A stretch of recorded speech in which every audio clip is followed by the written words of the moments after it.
Welcome to let's PCS. दोस्तों, UP PCS pre 2023 RO और BPSC के लिए लगातार टेस्ट सीरीज प्रारंभ है, जिसका यह 21वां प्रैक्टिस सेट है।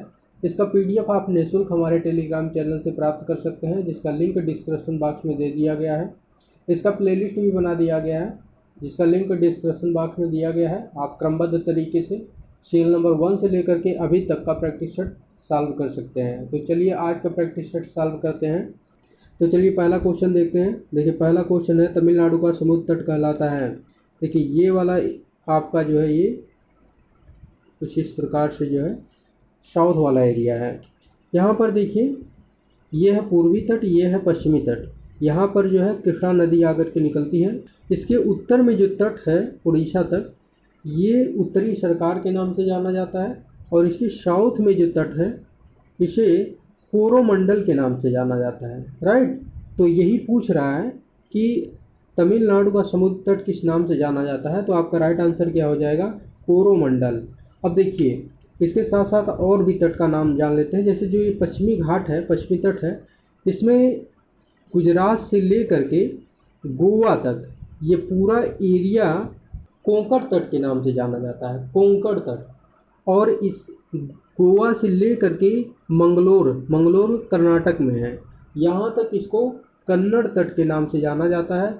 और मंगलोर से लेकर के पूरा साउथ तक ये मालाबार तट के नाम से जाना जाता है। राइट, तो ऊपर वाला क्या हो गया, ऊपर वाला हो गया कोंकण तट, उसके बाद कन्नड़ तट, फिर मालाबार तट। तो ये जो है क्रम है, ये सभी जो है जो पूरे समुद्री तट है इसका नाम है। राइट, तो चलिए आगे बढ़ते हैं। देखिए कोरोमंडल का जो तट है इसका विस्तार जो आंध्र प्रदेश है, आंध्र प्रदेश में कृष्णा डेल्टा है उसके पास से तमिलनाडु के कन्याकुमारी, जिसे केप कोमरिन के नाम से जाना जाता है, तक इसका विस्तार है। राइट, देखिए दूसरा क्वेश्चन है, अंडमान और निकोबार द्वीप समूह में सबसे अधिक ऊंचाई वाली चोटी कौन सी है।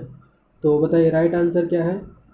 राइट आंसर है ए, सैंडल पीक। देखिए सैंडल पीक जो है इसे कल्याण शिखर के नाम से जाना जाता है, जो अंडमान और निकोबार द्वीप समूह का सर्वोच्च शिखर है।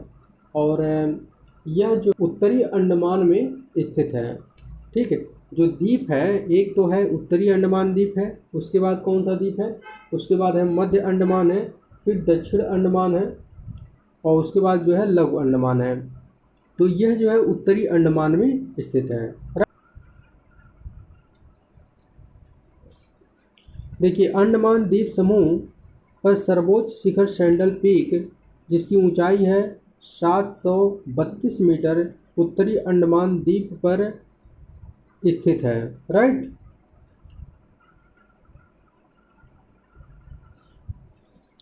देखिए तीसरा क्वेश्चन है, 10 डिग्री चैनल पृथक करता है। बताइए 10 डिग्री चैनल किसे पृथक करता है। तो आपका राइट आंसर क्या हो जाएगा। राइट आंसर है अंडमान और निकोबार द्वीप को। देखिए ये है आपका जो है, देखिए ये है आपका साउथ वाला एरिया है। देखिए यहाँ पर जो है उत्तरी अंडमान है, उसके बाद मध्य अंडमान है, फिर दक्षिण अंडमान है, फिर लघु अंडमान है, और उसके बाद जो है कार निकोबार है। यहाँ पर कार निकोबार है। तो ये है आपका लघु अंडमान, ये है कार निकोबार।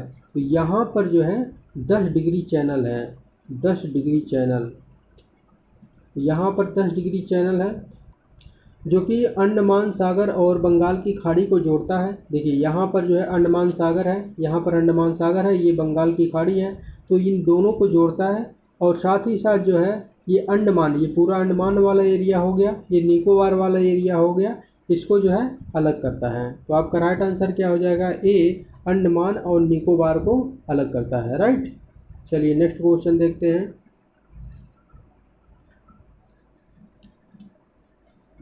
देखिए जो 10 डिग्री चैनल है ये अंडमान द्वीप, जिसे जो है लघु अंडमान द्वीप भी कहा जाता है, उसका एकदम से साउथ वाला, अंडमान का एकदम साउथ वाला द्वीप कौन सा है, लघु अंडमान है। कई द्वीप हैं। और कार निकोबार द्वीप जो निकोबार का सबसे उत्तरी द्वीप है उसको अलग करता है, और साथ ही साथ जो है बंगाल की खाड़ी और अंडमान सागर को जोड़ता है।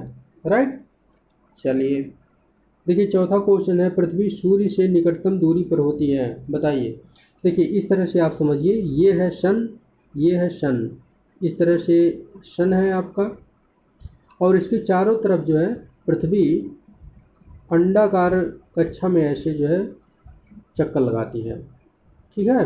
तो यहाँ पर देखिए ये वाली जो दूरी होती है ये सबसे कम हो गई सूर्य की, और ये जो है सबसे ज़्यादा हो गई। जब यहाँ पृथ्वी पहुँचती है तो सूर्य और पृथ्वी के मध्य दूरी सबसे कम होती है, और जब यहाँ पर पृथ्वी पहुँचती है तो सूर्य और पृथ्वी के मध्य दूरी सबसे ज़्यादा होती है। ये वाली स्थिति जो है ये आपका 3 जनवरी को होता है। कब?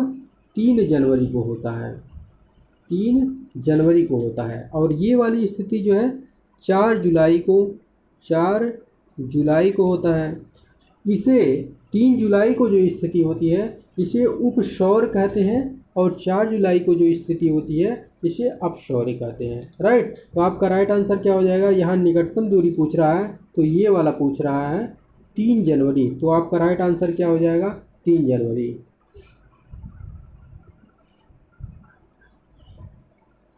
देखिए यहाँ कह रहा है कि पृथ्वी सूर्य से निकटतम दूरी पर 3 जनवरी को होती है। इस स्थिति को पेरीहेलियन या उपसौर कहते हैं, और 4 जुलाई को जो स्थिति होती है वो पृथ्वी और सूर्य के बीच सर्वाधिक होती है, जिसे अपहेलियन या अपसौर कहते हैं, राइट। चलिए नेक्स्ट क्वेश्चन देखते हैं। देखिए पांचवा क्वेश्चन है कि जीवभार का पिरामिड किस पारिस्थितिकी तंत्र में उल्टा होता है? तो बताइए आपका राइट आंसर क्या हो जाएगा? राइट आंसर है बी, तालाब में। देखिए जो जल तंत्र होता है, जल पारिस्थितिकी तंत्र होता है, वहाँ पर जीवभार का पिरामिड हमेशा उल्टा होता है, और जो स्थल पारिस्थितिकी तंत्र होता है वहाँ पर जीवभार का पिरामिड हमेशा सीधा होता है। आइए देखते हैं। देखिए पारिस्थितिकी तंत्र के विभिन्न स्तरों के प्रति इकाई क्षेत्र में उपस्थित है जीवभार के रेखा चित्रीय निरूपण को जीवभार का पिरामिड कहा जाता है। स्थलीय पारिस्थितिकी तंत्र में जीवभार का पिरामिड सीधा होता है, और जलीय पारिस्थितिकी तंत्र में जैसे तालाब हो गया, महासागर हो गया, सागर हो गया, यहाँ पर जो है उल्टा होता है, राइट। देखिए छठवां क्वेश्चन है, जैव वानिकी जिसे बायोनॉमिक्स कहा जाता है के संबंध में निम्नलिखित कथनों में से कौन सा सही है? देखिए पहला स्टेटमेंट है, इसका शाब्दिक अर्थ है जीवन का प्रबंधन है। बताइए सही है या गलत है? बिल्कुल ये गलत है, क्योंकि इसका शाब्दिक अर्थ जीवन का प्रबंधन नहीं, जीवन का नियम होता है। यह पारिस्थितिकी का पर्याय है, बिल्कुल ये वाला स्टेटमेंट सही है। तीसरा स्टेटमेंट है, यह प्राकृतिक तंत्रों के मूल्य पर बल देती है जो मानव तंत्रों को प्रभावित करते हैं। तो आपका तीसरा स्टेटमेंट भी सही है। तो आपका राइट आंसर क्या हो जाएगा? तो राइट आंसर है सी, 2 और 3 सही है। देखिए जैव वानिकी अर्थात बायोनॉमिक्स शब्द बायो और नॉमिक्स 2 शब्दों से मिलकर बना है। जो बायो है उसका अर्थ होता है जीव या जीवन, और नॉमिक्स ग्रीक शब्द नॉमस से व्युत्पन्न हुआ है जिसका अर्थ होता है नियम या लॉ। इस प्रकार बायोनिक्स शब्द का शाब्दिक अर्थ है जीवन के नियम, राइट, प्राकृतिक तंत्र के मूल्यों पर बल देता है। तो पहला वाला स्टेटमेंट गलत है, बाकी दोनों स्टेटमेंट सही हैं। चलिए नेक्स्ट क्वेश्चन देखते हैं। देखिए 7वां क्वेश्चन है, पारिस्थितिकी तंत्र में डीडीटी का समावेश होने के बाद निम्नलिखित में से किस एक जीव में उसका संभवतः अधिकतम सांद्रण प्रदर्शित होगा? बताइए राइट आंसर क्या है? तो राइट आंसर हो जाएगा आपका सी, सांप।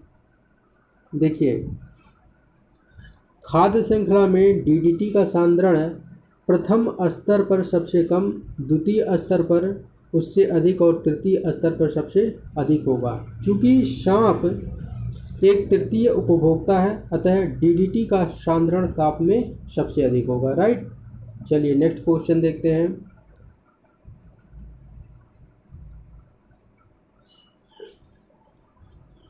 देखिए नेक्स्ट क्वेश्चन है, भारतीय संविधान के निर्माण से संबंधित निम्नलिखित कथनों में से कौन सा सही है?